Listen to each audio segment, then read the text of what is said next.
Hello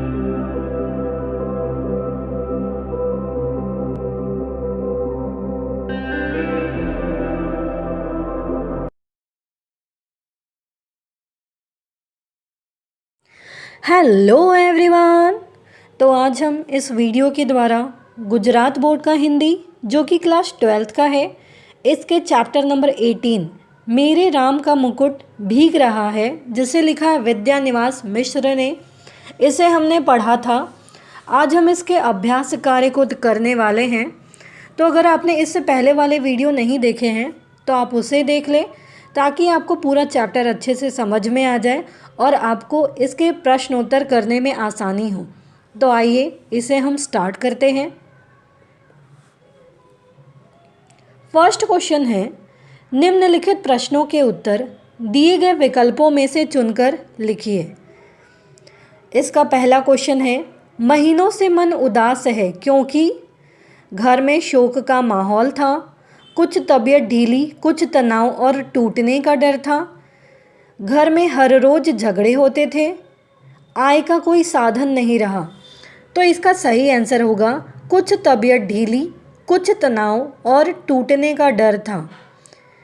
second question है, लेखक अपने चिरंजीव और मेहमान को कार्यक्रम में नहीं जाने देना चाहते थे क्योंकि शहरों की आजकल की असुरक्षित स्थिति ध्यान में थी, उन्हें उन पर भरोसा नहीं था, चिरंजीव और मेहमान बहुत मस्तीखोर थे, या यह कार्यक्रम उनकी रुचि का नहीं था। तो इसका सही कारण क्या था?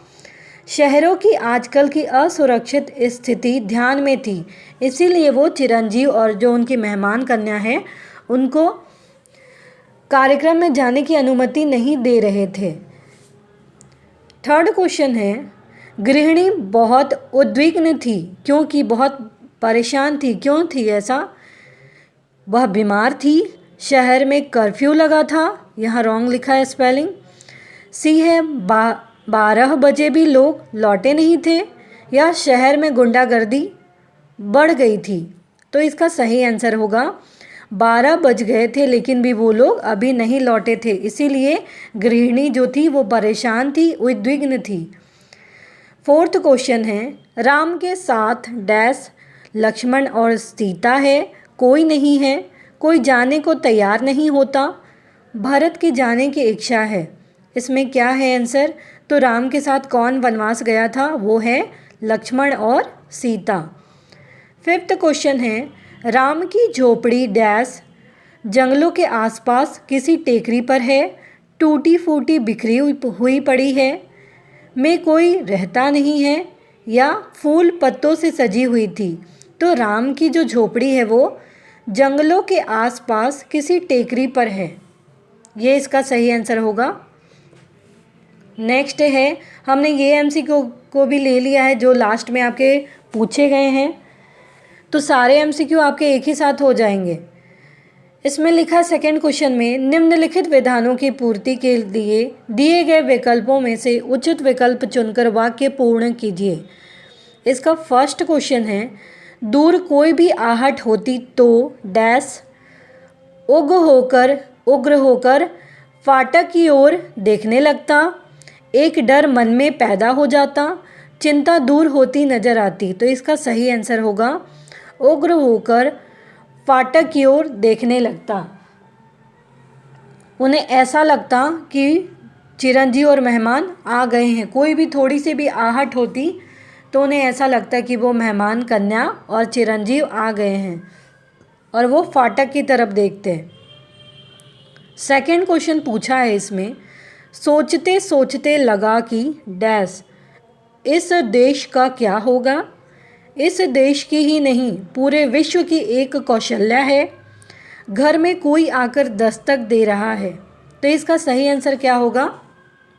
इस देश की ही नहीं पूरे विश्व की एक ही कौशल्या है, सबकी ऐसी स्थिति है। इसके बाद के क्वेश्चन को देखेंगे हम। थर्ड नंबर, नदियों और सरोवरों को देखना दुश्वार हो गया है डैश, उसमें बाढ़ आई है, यहाँ ढ होगा। वह सूखे पेड़ हैं, जिसका ऐश्वर्य से अभिषेक हो रहा था वह निर्वासित हो गया है। नदियों और सरोवरों को देखना दुश्वार हो गया था, क्यों? क्योंकि जिस व्यक्ति का अभिषेक होने वाला था, राज तिलक होने वाला था, आज उसे वहीं से निकाल दिया गया है। राम जी को वनवास दिया गया था, तो राज्याभिषेक भी राम जी का ही होने वाला था, लेकिन बाद में उन्हें ही निकाल दिया गया था, निर्वासित कर दिया गया था, निकाल दिया गया था।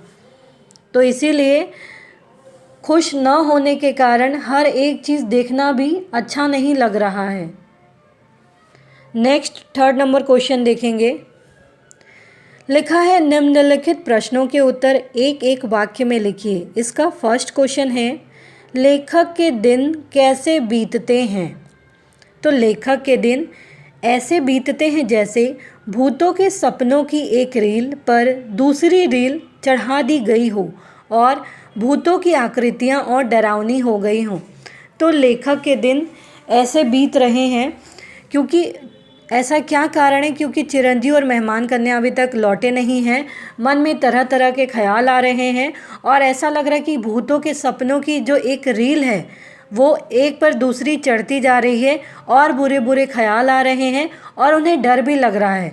और ये जो भूतों की जो आकृति हैं और भी ज़्यादा उनको डरावनी लग रही हैं, क्योंकि आप कभी भी किसी का आने का इंतज़ार होगा, अगर वो समय से नहीं आए तो मन में तरह तरह के ख्याल उठने लगते हैं और सकारात्मक सोच की जगह नकारात्मक सोच उत्पन्न होने लगती है। तो लेखक के साथ भी ऐसा ही हो रहा है। सेकंड क्वेश्चन है संगीत का कार्यक्रम देखने कौन कौन गया। तो संगीत का कार्यक्रम देखने लेखक के एक साथी, लेखक के एक चिरंजीव तथा उनकी एक मेहमान कन्या गए थे। हमने पढ़ा भी था। और इन लोगों के घर सही समय पर नहीं लौटने के कारण ये बहुत परेशान हो रहे थे। तो कौन कौन गया था? एक चिरंजीव, एक साथी और उनकी एक मेहमान कन्या। 3rd नंबर क्वेश्चन है नर के रूप में कौन लीला कर रहा है। तो नर के रूप में नारायण लीला कर रहा है, ये हमें ध्यान में रखना है। नर के रूप में नारायण लीला कर रहे हैं। 4th क्वेश्चन है सीता वन्य पशुओं से घिरी क्या सोचती है। तो सीता वन्य पशुओं से घिरी हुई सोचती है कि प्रसव की पीड़ा हो रही है। कौन इस बेला में सहारा देगा, कौन प्रसव के समय प्रकाश दिखलाएगा, कौन मुझे संभालेगा और कौन जन्म के गीत गाएगा। तो सीता वन्य पशुओं से घिरी हुई है और उसके दौरान उन्हें किन किन प्रकार के उनके मन में थॉट हो रहे हैं, क्या क्या वो सोच रही हैं, उनके बारे में यहाँ पे दिया गया है। जैसे उन्हें प्रसव की पीड़ा हो रही है और ये सोच रही हैं कि इस बेला में, इस समय में उनको कौन सहारा देगा, उनको कौन संभालेगा, कौन इस समय उनको प्रकाश दिखलाएगा, कौन सीता को संभालेगा और कौन जब बच्चे होंगे तो जन्म के गीत कौन गाएगा। तो ये जो तरह तरह के उनके मन में सवाल थे ये उठ रहे थे, चाहे वो प्रसव की पीड़ा हो या इस बेला में समय में कौन सहारा दे, कौन प्रकाश दिखलाए, कौन संभालेगा या कौन है जो जन्म के गीत गाएगा, ये वो सोचती है सीता। अगर आप 5th क्वेश्चन देखेंगे, लिखा है कुर्सी पर बैठे, कुर्सी पर पड़े पड़े सोचते सोचते कितने बज गए। तो जैसा कि हम जानते ही हैं कि 12 बजे भी वो लोग नहीं आए, तो इनको चिंता होने लगी कि इतने देर हो गई, ये लोग अभी तक नहीं आए। और इसके बावजूद लेखक अपनी गृहिणी को कहकर कि तुम सो जाओ, वे खुद नहीं सो पाते हैं। उनको इतनी चिंता हो रही है कि अभी तक ये लोग क्यों नहीं लौटे, क्या हुआ होगा। तो ये सोचते सोचते लिखा है लेखक को कुर्सी पर पड़े पड़े सोचते सोचते 4 बजने को आए थे, सुबह के 4 बजने को आए थे और ये लोग अभी तक घर नहीं आए थे। इसीलिए ये लोग चिंतित थे कि जाहिर सी बात है कि जिस व्यक्ति का जो टाइमिंग है, अगर वो उस समय से नहीं आता है और सुबह हो जाए तो लोगों को चिंता होती ही है, घर वाले को चिंता होती ही है।